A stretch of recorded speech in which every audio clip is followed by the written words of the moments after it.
योहानाचे शुभवर्तमान अध्याय 14 ओवी 15 मध्ये आम्ही वाचतो, प्रभू येशू म्हणत आहे, माझ्यावर तुमची प्रीती असली तर तुम्ही माझ्या आज्ञा पाळाल.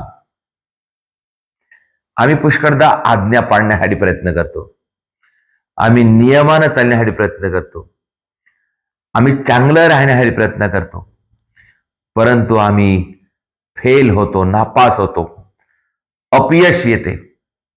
कारण आम्ही करण्याचा प्रयत्न करतो, परंतु वचन काय म्हणत आहे प्रिय बंधू आणि भगिनींनो, माझ्यावर तुमची प्रीती असली तर, माझ्यावर तुमची प्रीती असली तर तुम्ही माझ्या आज्ञा पाळाल.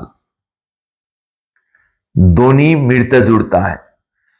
आमची जर देवावर प्रीती असेल तर आम्ही आज्ञा पाळणार, आणि दुसरीकडून आपण असं म्हणू शकतो, आम्ही जर देवाची आज्ञा पाळली तरच आपण देवावर प्रीती करतो.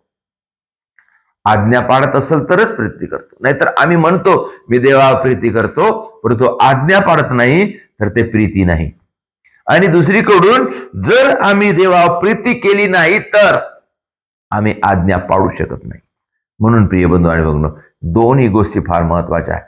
आम्ही देवावर प्रीती करावं आणि देवाच्या आज्ञेमध्ये राहावं, म्हणजे आम्हाला देव आपल्या कृपेनं भरून टाकेल आणि आम्हाला आशीर्वादित करेल.